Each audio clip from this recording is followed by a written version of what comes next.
Welcome to Cheater Confessions. Let's get started with today's story. My name is Griffin. I used to believe that if you built something slow, solid, and steady, it would last. That was my marriage with Angela. 6 years, built from the ground up. No drama, no whirlwind romance, just real partnership. We met in a small business course downtown. She was sharp, steady, and thoughtful. The kind of woman who didn't need to raise her voice to make a point. We ran an online retail business together in the first few years of marriage. I handled logistics, she ran customer service. We worked side by side in the same home office, and somehow it worked. We had coffee in the mornings, shared playlists while we packed boxes, debated product ideas like two co-founders with skin in the game and rings on their fingers. We weren't flashy, but we had rhythm. We laughed often, argued rarely. She had this dry humor that never failed to cut through the noise. I didn't think we were perfect, but we were intentional.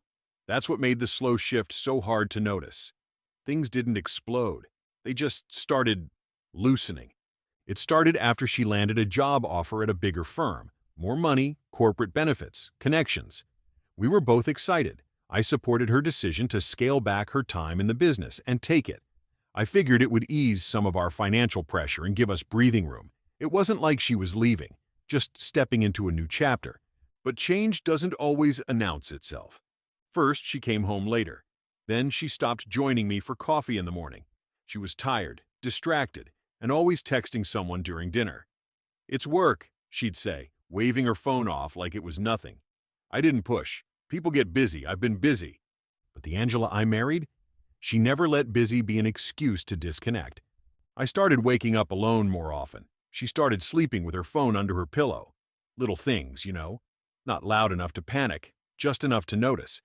I didn't realize it then, but we weren't building together anymore. We were slowly walking in opposite directions, both too quiet to call it out. The first time I heard the name Selena, Angela mentioned her in passing. "Selena's desk is across from mine," she said one night. "She's hilarious. Total savage." I didn't think much of it. Everyone's got a work friend. But over the next few weeks, Selena's name kept popping up. Selena said the meeting today was a waste of mascara. Or, Selena's hosting a rooftop wine night Friday. Angela's whole energy changed when she talked about her. Lighter, more reckless, like someone else was giving her permission to roll her eyes at the life we built. One Friday night, Angela came home well past midnight. Hair curled, makeup still perfect. She dropped her heels by the door like it was routine. I was up, sitting on the couch, not mad, just watching. "Everything okay?" I asked. She didn't flinch. "Yeah, Selena's birthday. We lost track of time." "You didn't think to let me know?" Angela grabbed a glass of water. "I didn't think I needed permission to have a good time, Griffin." I nodded, didn't argue, but I logged it. A week later, I came home early from a supplier meeting. As I walked in, I heard laughter from the kitchen. Angela was on speakerphone pouring a drink. "Girl, if Griffin starts acting weird, just roll your eyes. You're not a child. He's not your father." They laughed. Then Angela added, "He gets so serious about everything lately. It's exhausting. Sometimes I swear I could vanish for a week and he'd just sit there trying to communicate." I stepped into the kitchen. She nearly jumped, then grabbed the phone and took it off speaker. "Didn't know you were home," she said, casual but sharp. "Yeah, I noticed." There was a pause. "Don't take it so personally," she muttered. "It's just talking."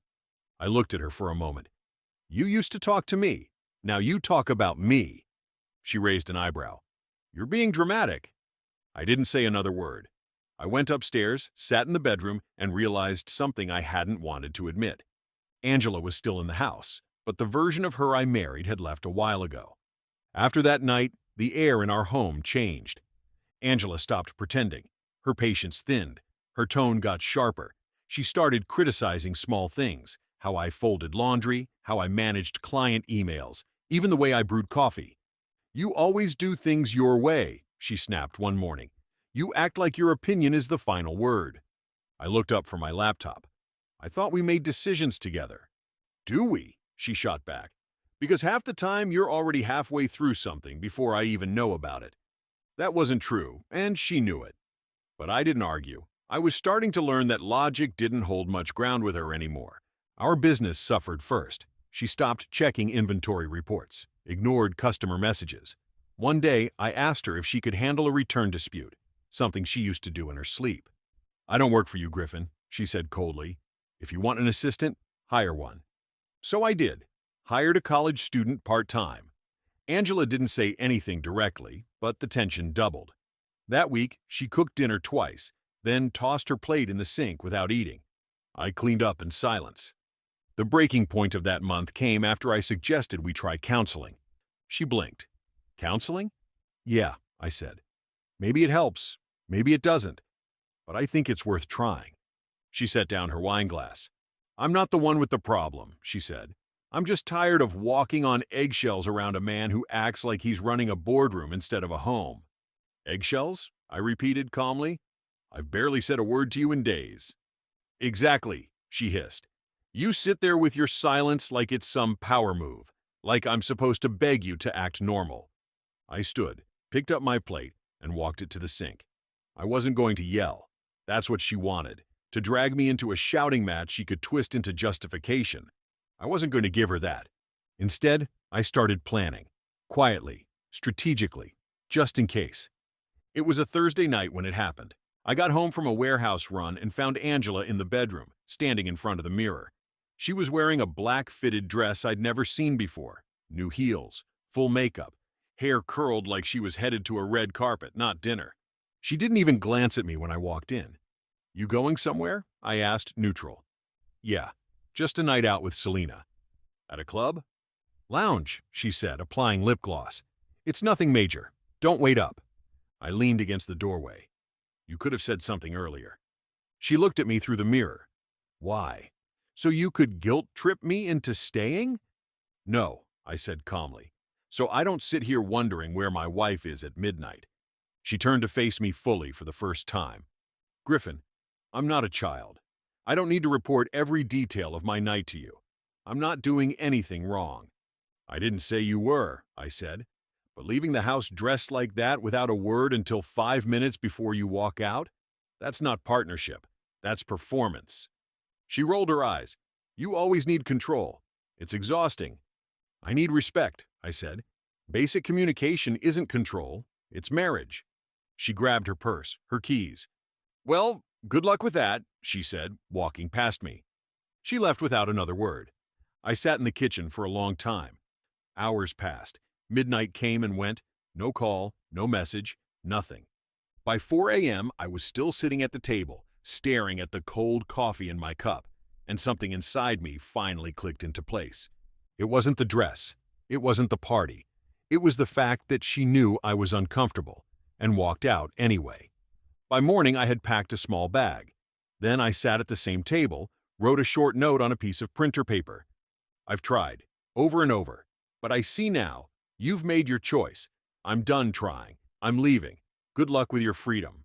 I folded it once, clean and even, placed it beside the coffee maker. Then I walked out the door. I checked into a hotel not far from the house. Nothing fancy, just quiet.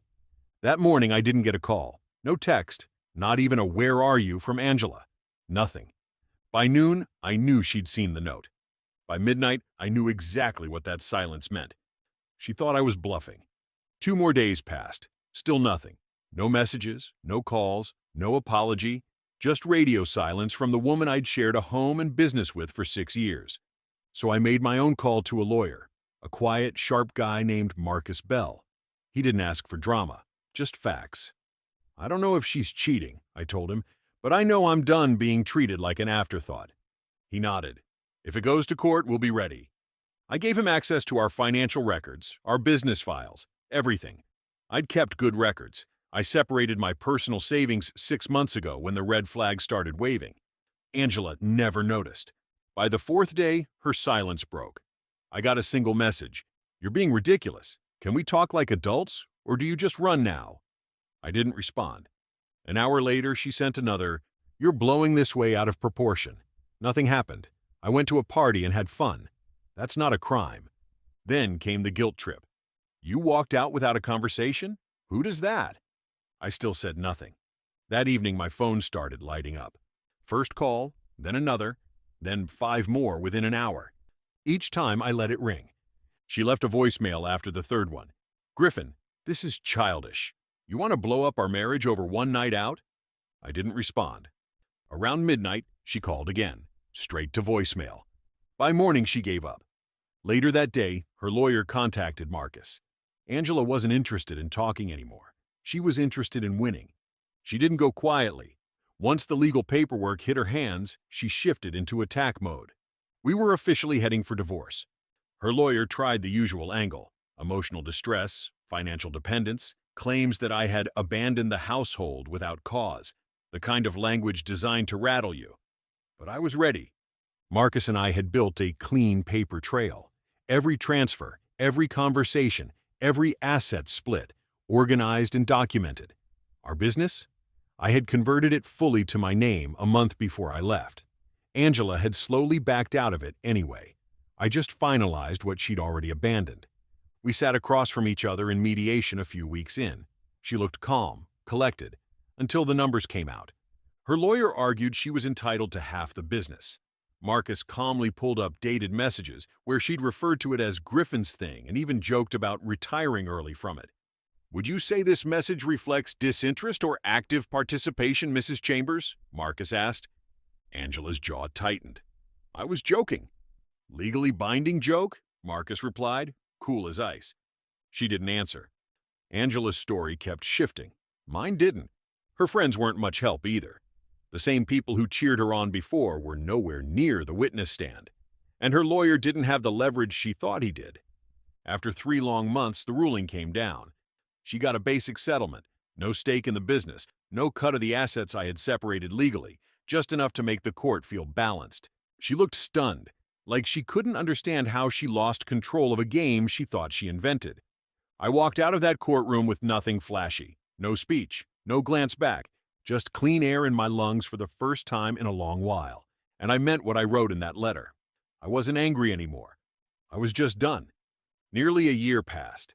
In that time, I rebuilt the business leaner, faster, and without friction. I moved into a smaller house across town. Nothing fancy, just mine. I traveled once or twice, nothing dramatic, just enough to remind myself I didn't need permission to live. I wasn't chasing freedom. I was living in it. Then, one Friday evening, her name lit up my screen. Angela Chambers. The message was short. "Hey, hope you're doing well. Just wanted to say hi. Maybe catch up sometime?" I stared at it for a second. Didn't open it. Just looked at her name, the same way you might glance at an old photo you forgot was in your drawer. 3 days later, another message followed. "I've been thinking a lot. This past year didn't go as I expected. I thought I needed space, fun, clarity. I guess I overestimated what I was walking into. Life's not as exciting as it looked from the other side. Still vague, still not taking responsibility." A week later, the third message landed. "I'm not asking for anything. I just miss talking. You were always solid, even when I wasn't." There it was, the soft regret, the slow rewind, hoping maybe I'd be nostalgic enough to crack the door. But I wasn't. I didn't reply. I didn't even open the message thread. Because I finally understood. Some people don't come back changed. They come back empty, hoping you'll fill them again. Angela stayed out that night not because she didn't care, but because she knew I did, and still chose to walk away. That letter on the counter? That was the last time I gave her anything without her earning it. She burned the bridge, and I watched it fall, brick by brick. Now all that's left is peace. Clean, silent, hard-earned peace. And this time, I'm not giving it away. Thank you for watching.